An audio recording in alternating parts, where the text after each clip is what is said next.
Me, Skip, I think Floyd just looked. Floyd, you done made enough money. Things didn't go right.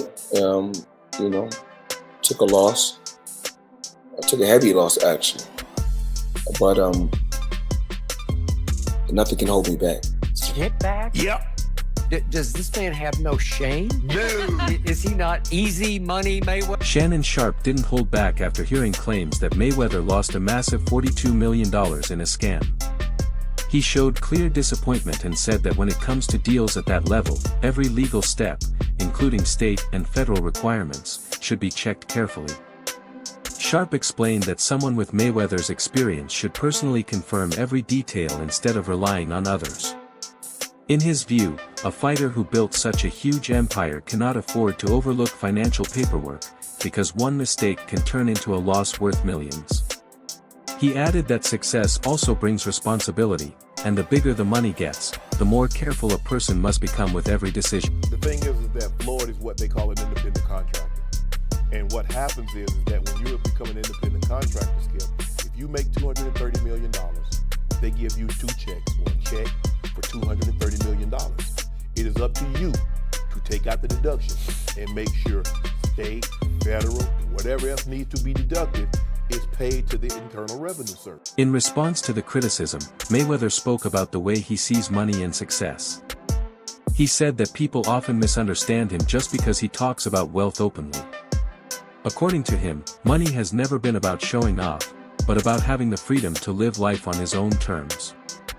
He explained that financial power allows him to try new ventures, travel, and experience opportunities that most people never get the chance to see. For Mayweather, chasing money is not about greed, but about building a life where he can control his own happiness and make choices without limits. This mindset, he said, is what drives many of his unusual business decisions. You seem really comfortable talking about money. A lot of people in the UK are not. So what are your beliefs around money? Just because I talk about money doesn't make me a bad person. I mean, I like to have the finer things in life. Money don't make me, I make money. I like to feed my family. You know, we can't feed our family just saying I love you. You know, money is able to put us in a position so we can have the finer things in life. So we are able to travel over to the UK and experience and do different things. We're able to travel to Dubai and other countries and have fun and live life and experience different things. So when you're able to make a lot of money, you're able to do those certain things. And for those people that don't have any money, because life is all about having different experiences. Mayweather admitted that his business style often involves taking big risks. He said he prefers to put his money into projects that most people don't understand, because those are the ones that can create something new. At the same time, he openly accepted that this strategy does not always work. In fact, he claimed that many of his investments fail, but he is willing to take that chance for the possibility of a huge win. He described himself as someone who thinks like a gambler in the business world, a person who is ready to bet big in order to achieve something bigger than ordinary success. For him, the reward is worth the risk, even if the outcome is uncertain. Money I'm able to bring my team as well as my family around the world so they can experience different things. Something you said earlier, Floyd, it really fascinated me, and it gave me an insight that you really learned about money. Is you said in real estate, you got to know what to do on a small scale first. Yes. And then you went big. And is that because you don't want to take massive risk because you want to be smart with your money? Well, like you don't go out there and work extremely hard for so many years and then take every dime you got and just put it into something that you don't know about. Well, a lot of people do, don't they? I mean, and a majority of the time you get bad results. 90% of the time you get bad results. Just like boxing. You know, I've gotten great results because I took my time. For Mayweather, showing his wealth has never been only about flexing. He believes it represents the journey he went through to reach the top, coming from nothing and turning himself into one of the richest athletes in history. However, critics like Sharpe see it differently. They argue that constantly displaying money can sometimes hide poor financial decisions behind the image of success.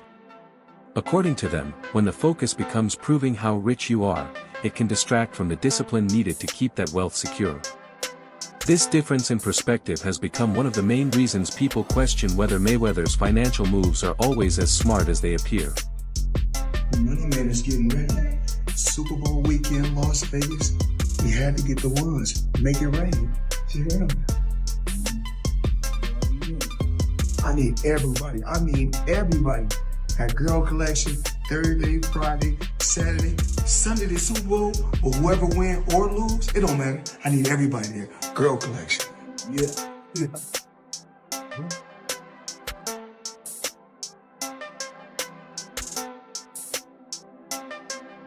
Sharpe also criticized Mayweather's recent fights, saying that many of them no longer look like real boxing matches.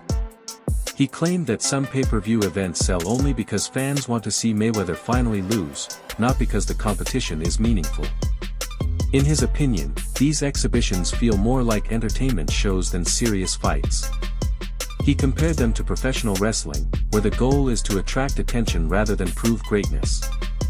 For Sharpe, this trend makes it seem like Mayweather is slowly selling pieces of his legacy just to keep the money coming in, instead of protecting the reputation he built during his prime years. He could be 60 years of age and people would still pay per view to watch him box. And so the allure is still there. Yeah.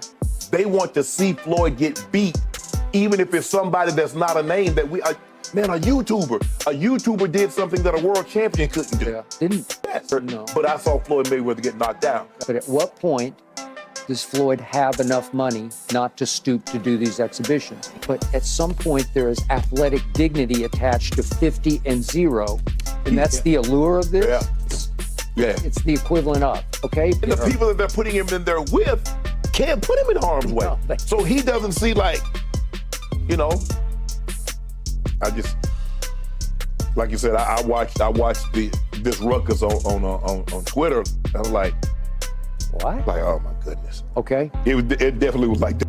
Continuing his criticism, Sharpe mentioned Mayweather's exhibition bout with Logan Paul and said that fights like that do not match the level of a boxing legend.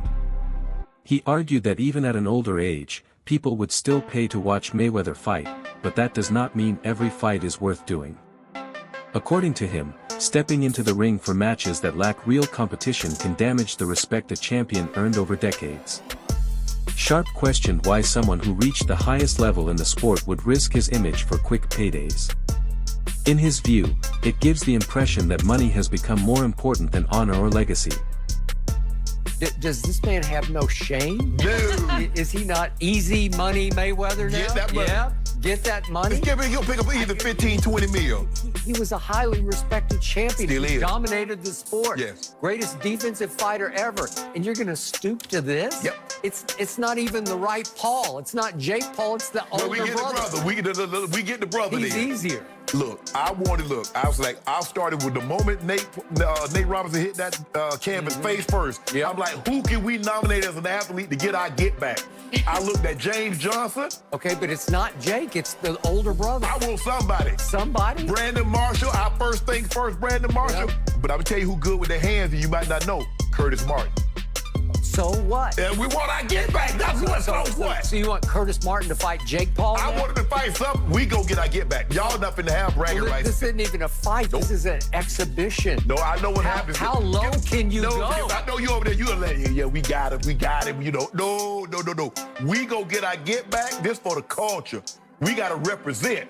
Money, represent. Represent? Yep, lump him up. You represented against Conor McGregor, and it was a worthy fight. That's It okay, was we'll actually get a battle. We gonna lump him up.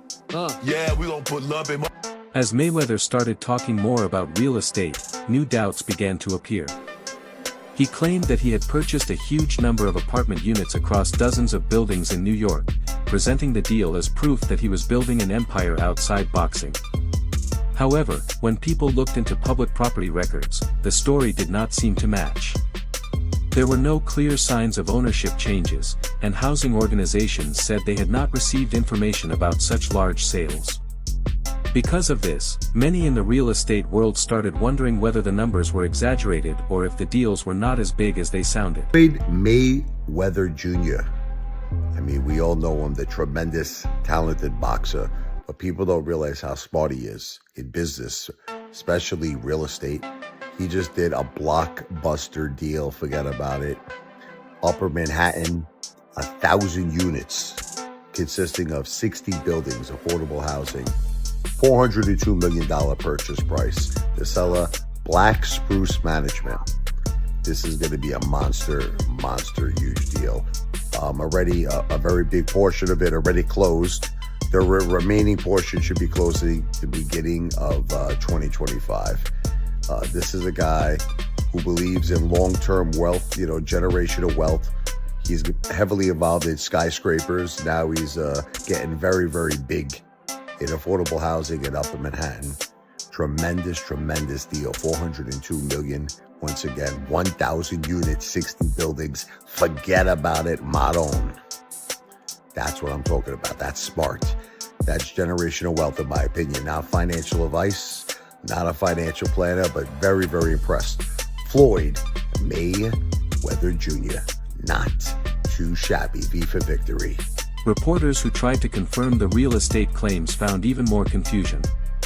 A representative connected to Mayweather's business side insisted that the purchases were real, but refused to give official details. During one phone call, a man introduced himself as James McNair, yet his voice did not match earlier recordings linked to the same name. The strange communication only increased suspicion. Instead of clearing things up, the lack of clear proof made critics question whether the properties truly existed or if the story had been made bigger than reality. I'm not 62 units, I think, right? No, 62 units could be one building. Yeah, it could be. They got buildings with 90 units and 100 and some units.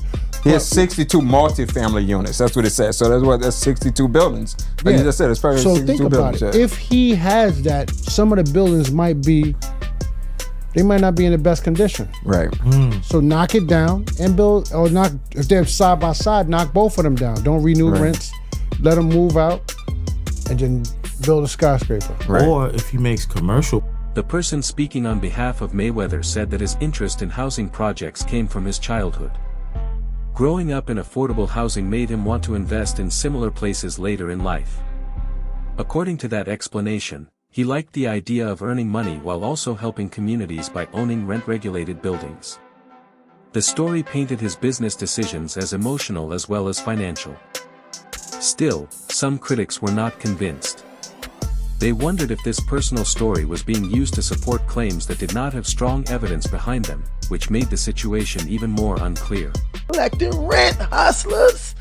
You know how much rent that is? And guess what? I don't know his paperwork, but obviously if you spent that much in real estate, it looks like he spent it in one shot, but even if he didn't, but usually he did. And if he dealt with the same person, you get a deal, right? So through these deals, he's making money. It's definitely an income situation. They're all apartments. It's not a commercial building. They're all apartment buildings, which are commercial, but they're apartments. So guess what? $402 million in real estate. Hey, he's $500 million in real estate.